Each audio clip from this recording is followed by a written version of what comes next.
Okay, now, the vital issue of climate justice. And first of all, we want to introduce the winner of the inaugural One Young World and Mary Robinson Climate Justice Prize, a One Young World ambassador from Mauritius. Please welcome Barkha Mossae.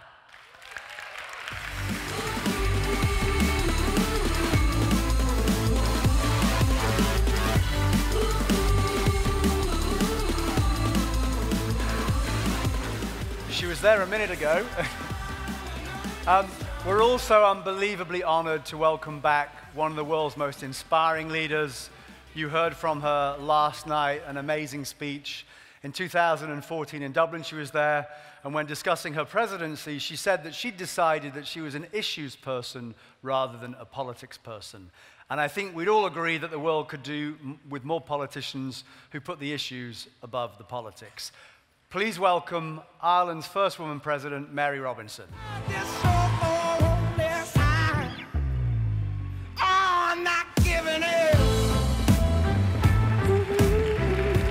And to lead this session, we're delighted to welcome Ottawa's own MP. She led Canada's delegation to COP21 last year. She's a passionate believer in the role of young people in tackling environmental issues. Canada's Minister for Environment and Climate Change, McKenna.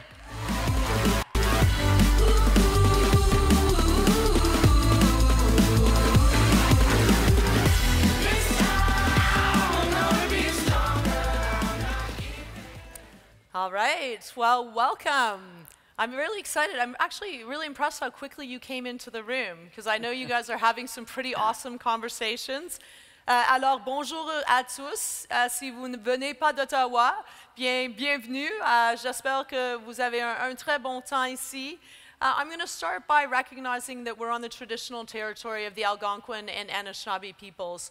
And that is really, really important as we think about climate change, as we think about this session on climate justice, because often the most vulnerable people who are on the front lines of climate change and dealing with the effects of climate change are Indigenous peoples. We see that in Canada and we see that around the world.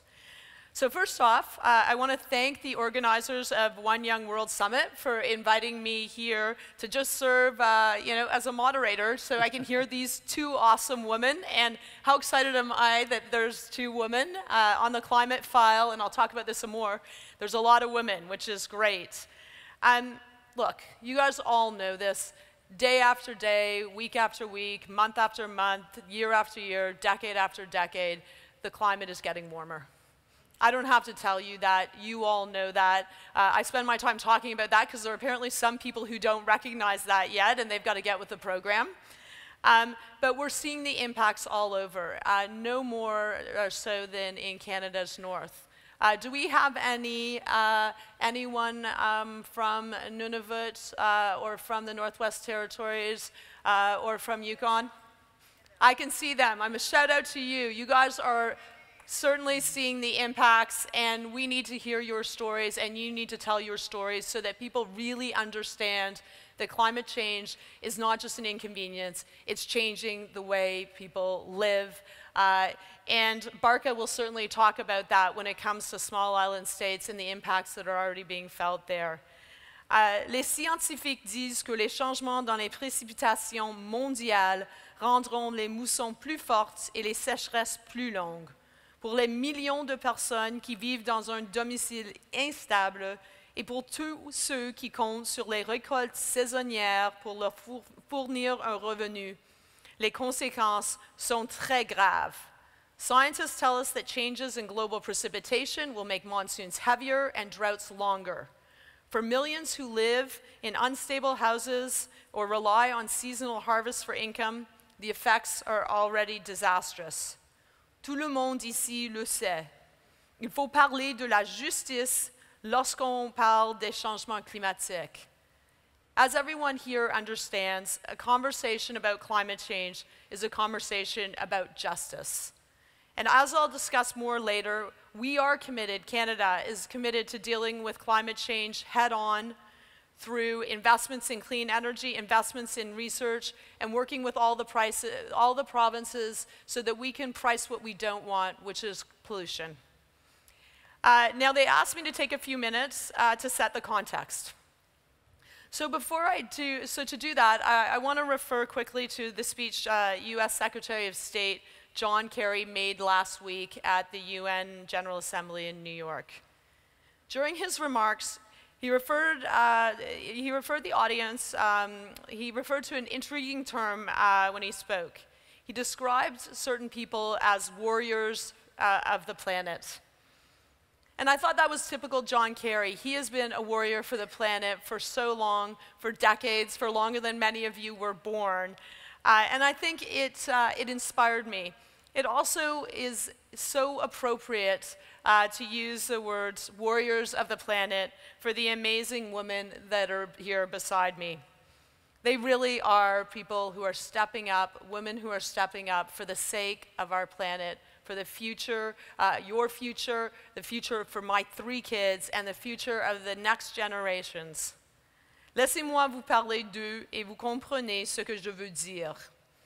I'm going to tell you a few words about these 2 inspiring women. Alors, à ma droite, j'ai Mary Robinson. Vous savez sans doute qu'elle est la présidente du conseil de la Fondation Climat Justice qui porte son nom.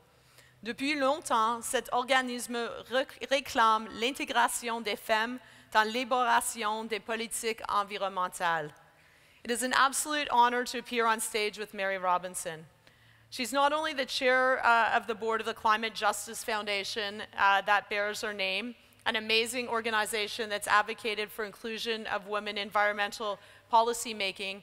She is someone that in every forum she goes to is advocating for women to be right there, out front. And that's not just women leaders, that's grassroots women, making sure that we hear the voices of all women, that we know that there is a gendered impact of climate change, that women are disproportionately affected, and she's speaking up for those whose voices are more difficult to hear. And this is, over the last quarter century, she's distinguished herself beyond as a human rights advocate. My dad's from Ireland, and he could not be more proud that of all the amazing work Mary Robinson has done. She's been 3 times she's served as special envoy of the UN Secretary General on matters of climate change. And I was just with Mary last week. She hosted a meeting called the Troika of Women Leaders on Gender and Climate Change. So what Mary has done is she's created a space for women leaders to come together to talk about climate change, but talk about how we as female leaders can step up, make sure that we have a discussion about the impacts of climate change on women, that that's a mainstreamed issue. It's not just an issue in a side room that people feel that they have to go to, that it's throughout the conversation, and that women, grassroots women, are part of it. And I'm very proud that Canada is going to be bringing an amazing woman, Inuit woman, young woman, as part of our delegation at COP22, because we need to hear young voices, women voices. And now I'm going to turn to another absolutely awesome woman, Barkha Mossae. And she's representing the team of One Young World Ambassadors from the Mauritius and the Seychelles. Together, they are the winners of the Mary Robinson Climate Justice Prize that Mary will present shortly. Woohoo! I don't know, did I let the cat out of the bag? À seulement 27 ans, Barkha est déjà une militante accomplie dans le domaine de l'environnement. Elle est aussi diplomate pour le ministère mauricien des Affaires étrangères, de l'intégration régionale et du commerce international. Only 27, Barkha is already an accomplished environmental activist. She's also a diplomat in the Mauritian Ministry of Foreign Affairs, Regional Integration, and International Trade. Barkha is co-founder of Seeing Blue, an amazing award-winning initiative that empowers young people in small island nations to protect the marine environment. And as you already know, in 2012, she became a Young World Ambassador. And I think I can say it changed her life. It did. I look forward to hearing Barkha's thoughts about how young people can be part of climate change policy making, what we call intergenerational equity. So let me tell you quickly about how this is going to unfold. First of all, I'm going to hand things over to Mary. and she is going to present Barkha with a Climate Justice Prize. Then we're going to move to the dialogue about climate justice. I'm going to ask Mary and Barkha about the importance of intergenerational and equity in relation to climate change, about climate justice in relation to small island developing states, and of course the role of young people like Barkha, like you, in ensuring that we get climate justice. All right, Mary, so you're up. I think you're going to present the prize. Is that right? No. Oh. All right, so apparently we're holding that one. We're not going to present the prize. Congratulations, Barkha. There you go. All right. Okay. Now we're going to move forward for some questions with Mary and Barkha. So Mary, climate justice. There's always a lot of language around the climate change file. What do we mean, or what do you mean when you talk about climate justice, and why does it matter? I was delighted, I must say, when One Young World came to Dublin, to be able to talk there to the One Young World who were there about climate justice, starting with the injustice. The fact that it's the poorest communities and poorest countries and small island states that are suffering disproportionately from climate change. I mean, I've known that and known it over and over again. I now see it with my current mandate on El Niño and climate. Yeah. You know, I've been to Ethiopia, a country that has become climate resilient but is overwhelmed by severe drought, aggravated by El Niño, which is aggravated by climate change. I went to Honduras in Central America. The dry corridor, went out into the countryside where women were crying because they hadn't got water. I mean, it was really stark. And went to Southern Africa, which is probably the most affected. There are 60 million people affected, 40 million in Southern Africa. And then also went to Vietnam recently, because it's happening in different parts of the world. And climate justice is based on the principles which you can find on our website, the Mary Robinson Foundation Climate Justice. We operate on principles of human rights, the right to development, gender equality, the importance of partnership, the importance of sharing the benefits equally, intergenerational justice. And I was so pleased when One Young World decided to have a Climate Justice Prize, and that this would be awarded here, and what a wonderful awardee and her colleagues in Barkha, Mossae. I'll talk about that in a moment. And the prize is going to continue, and indeed next year we're going to have a real focus on intergenerational justice. So try and think about this as we talk about climate justice today. Because the prize had been instituted, I was one of the judges. And we had a wonderful set of those who were finalized. We only came when the finalists were decided. I mean, the earlier sifting was done of quite a number. And I was so impressed by seeing blue and by the way that Barkha had built this up in her island, Mauritius, and then linked with the Seychelles to make it a regional project, which is what it is. And it's all about valuing the oceans, and we absolutely need to do that. It is one of the Sustainable Development Goals. And we know there's acidification of the oceans, there's plastic causing terrible damage to the oceans, there's the damage to the coral reefs, which is perhaps worse now than at any point. And so I think I feel that I have a bond now in a very special way, my foundation does, with One Young World. We need you, as I said last night. We absolutely need your energy, your ideas, your innovation, your belief that we can do what needs to be done, your belief that we can succeed in having a safer world in the future. So, climate justice is the people-centered part of climate change, which tended to be far too technical, scientific. All that matters, and climate justice keeps true to the science, but actually it's about people. And for me, the face of climate change is not so much the polar bear on the ice floe, but I know that's important in Canada. It's actually the face of a woman, and she's suffering because she can't get water, and she has to go further for food. That is what climate change is about when we make it people-centered. It's about climate justice and the injustice of it. And you young people have to get very engaged in this. Well, thank you, Mary. I think it's amazing.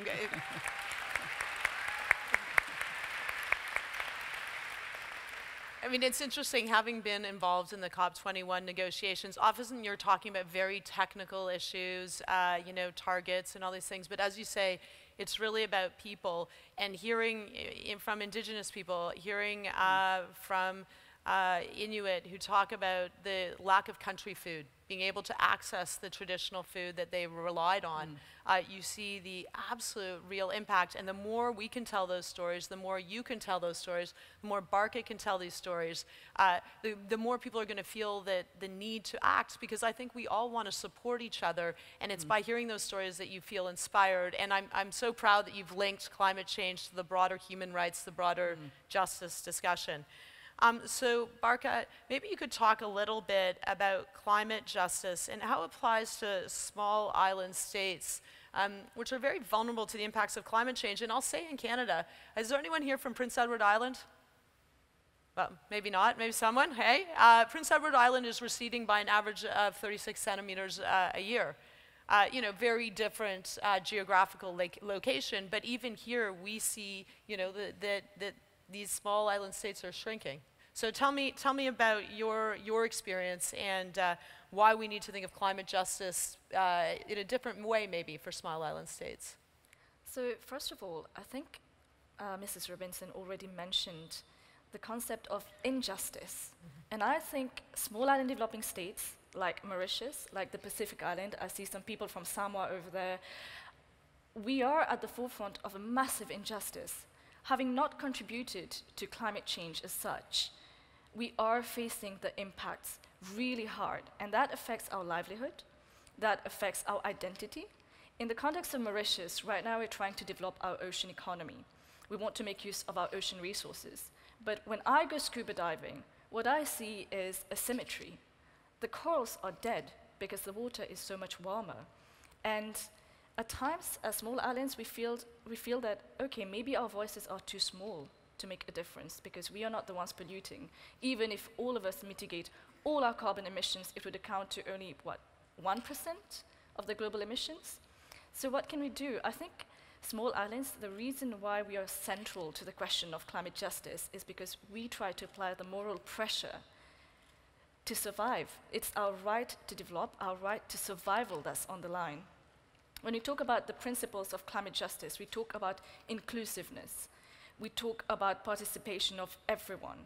And coming from an island, Mauritius, which is extremely diverse, we have people from different religions, we have people from all walks of life.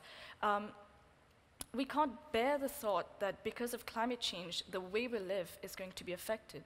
And this is why I'm extremely grateful that this award, the Climate Justice Award, came to Seeing Blue, which is a project that tries to bring in communities, young people, to develop solutions on how to tackle the declining health of the marine environment. And here I'm going to talk very briefly about oceans, because oceans are the world's largest carbon sink. So when you're breathing, the second breath that you take comes from the ocean, which produces so much oxygen. The ocean is also the source of food for so many people from developing countries, from poor backgrounds, and yet I think we take it for granted. Many of us here are probably from landlocked countries that may never have thought about the ocean as an area of activism, but for us it's extremely real. And as small island developing states, we don't want to think that the oceans are too big to tackle, that the problems affecting them are too big. So that's why we're bringing young people to develop the solutions that will make oceans viable. And if I may, you know, it's not just an issue affecting small island states that they may go under because of rising sea level. There are 75 million people who live on coastal areas that are 1 meter or less above sea level.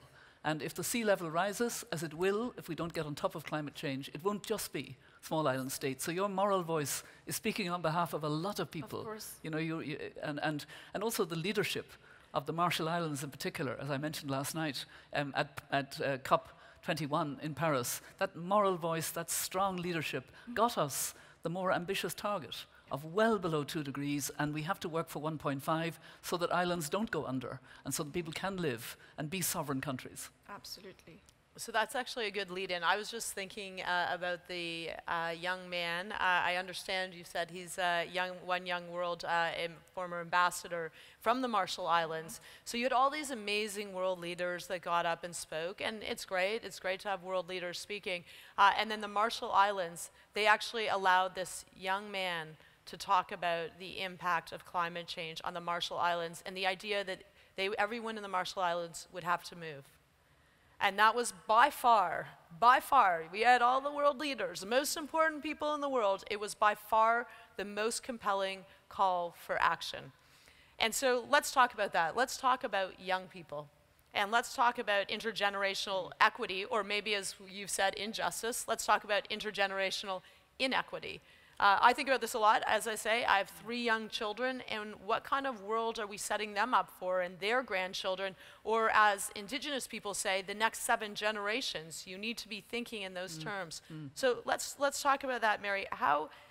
Let's talk about how young people can be involved. How do we make sure that they're part of the conversation, really pushing, leaders like us to do more? It's a really important issue, because now we have the agenda of the Sustainable Development Goals and Paris. We did that last year, and we did financing for development, and we did the humanitarian summit this year. We have all these agendas now, and we can put them together. But actually, it's implementation that's important, and that we implement the 2030 commitments of those 17 goals fast enough to bend that curve I talked about last night, to take us off a trajectory towards 2.7 degrees Celsius, or 3 degrees or 4 degrees. That is catastrophic. That is a world that's unlivable. And that's for your children, my grandchildren, when they're a bit older. I mean, it's unthinkable. So what we need, and we did have discussion at the time of the Rio summit in 2012 about some kind of a body for future generations. A commission, or even a high commissioner, but a commission for future generations, a guardian body that would keep reminding we're not actually doing enough. Countries are not being ambitious enough in cutting their emissions. Those who've built their economies on fossil fuel, actually we're not yet on track. If we had that monitoring and guardianship on behalf of future generations, then we would be more sure that we would make the urgent progress. And it's the private sector and entrepreneurs and people who will change the way of doing, who will give the lead on this. But we need some way to keep account, some way of ensuring that, because it's so important, it's so urgent, that we bend that curve and do it accountably.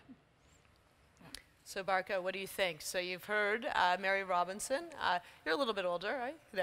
Oh, I'm older than everyone. We often, I was just at a meeting where it was with the environment minister from Mexico and the head of the Environmental Protection Agency in the US, Gina McCarthy, and we created a new youth council, that we decided that voice was not being heard around the table. It was very technical, our discussions. And we also made a commitment that we would look for young people to be part of our own delegation at the table, sitting there. But how do we do this? How do we make sure that young people's voices, we clearly can't have everyone at the table, but how do we make sure young people's voices are heard? So, yeah, it's true that we can't have 1,300 people at the table, but there are different initiatives that are happening that young people can take part in. I think technology has made access to policymaking so much more easier. And at this point, I would say that it is in fact the responsibility of young people to make sure that their voice is heard. There's no reason, now that there's social media, now that there are many platforms for projects such as your foundation, Mrs. Robinson, to get your ideas across. And earlier, I think when you mentioned that we'd be handing over the prize, I think I've already been given that prize through interaction by Mrs. Robinson. You know, when you go to Google, there's always that little line underneath that says, "Stand on the shoulder of giants."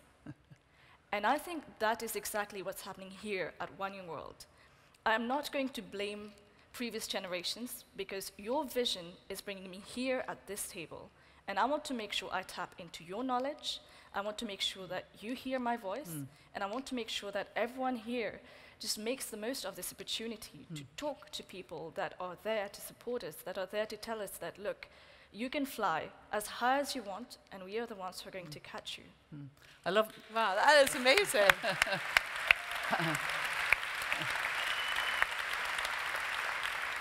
I loved the way you put that, Barkha, because in fact, I belong to a group that Nelson Mandela brought together called the Elders. You know, I am old, I'm an elder. And we have put a lot of emphasis on intergenerational equity, and in particular in the climate context. And it needs that conversation, that respect of listening.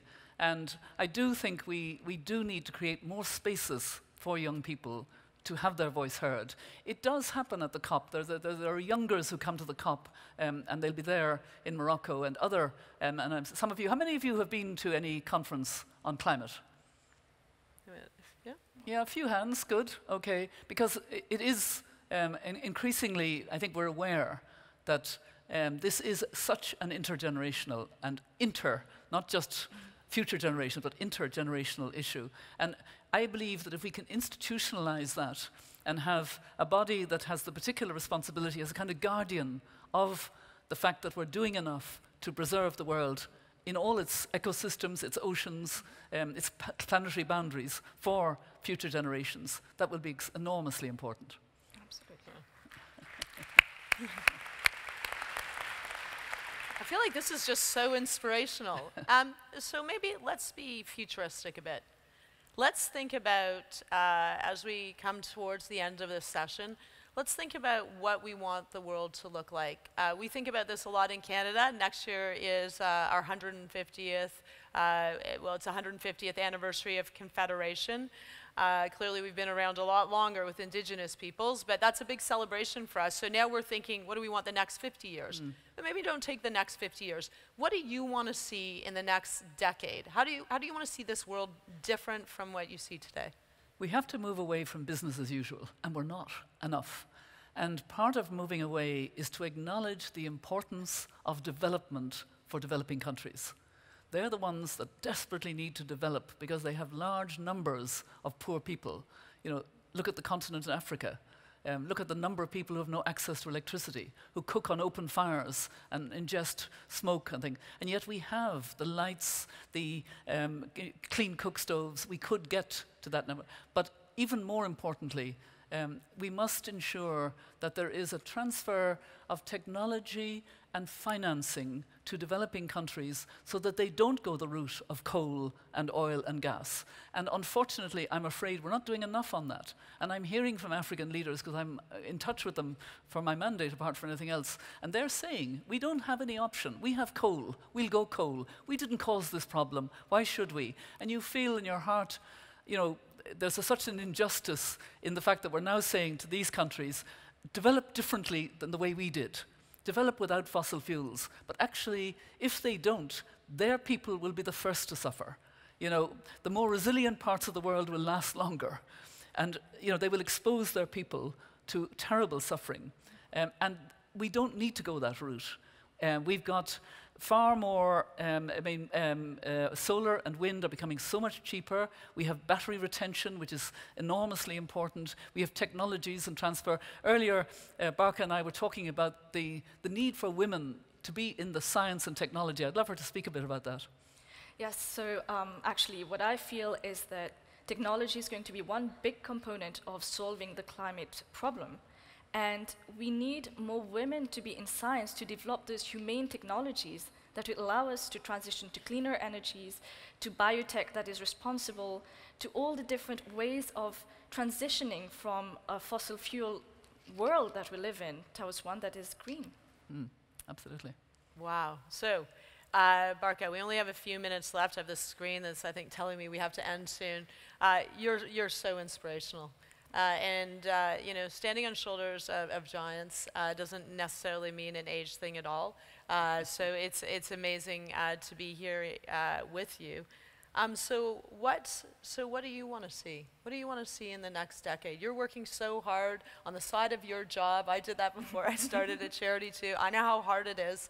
What are you looking to see? Why do you work so hard?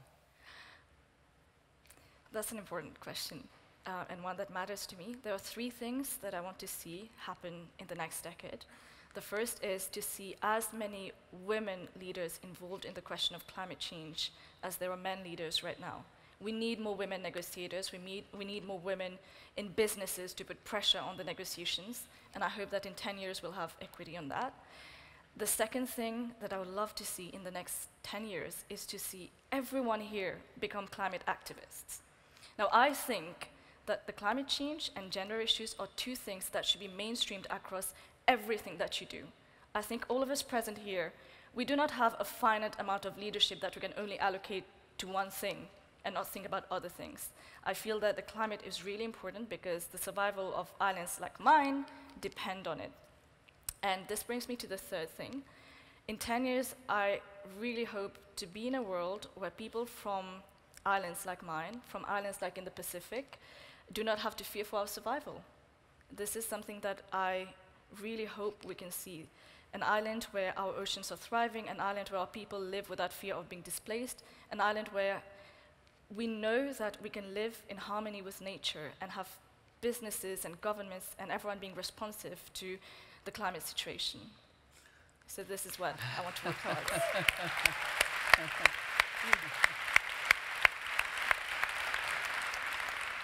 I must tell you, listening to Barkha, I'm reminded of being on a panel in New York a couple of years ago with Archbishop Desmond Tutu. And we were in front of a social good conference, and the young people were tweeting. And when Archbishop Tutu's in front of young people, he gets so excited. And there was a moderator, an American journalist, and she said rather sharply, she said, "Archbishop Tutu, why are you such an optimist?" And he looked at her and he said, "Oh no, dearie, I'm not an optimist. I'm a prisoner of hope." And I think that's an extremely important thing to keep in mind. We have to be prisoners of hope. We have to hope and work for the future that you so rightly want. And we're really kind of in our last few seconds. Could I suggest, Catherine, that we do something? That we three women stand up and get the whole lot of you to stand up for climate justice. Let's do it. All right. Stand up for climate justice. Woo! Woo! Good.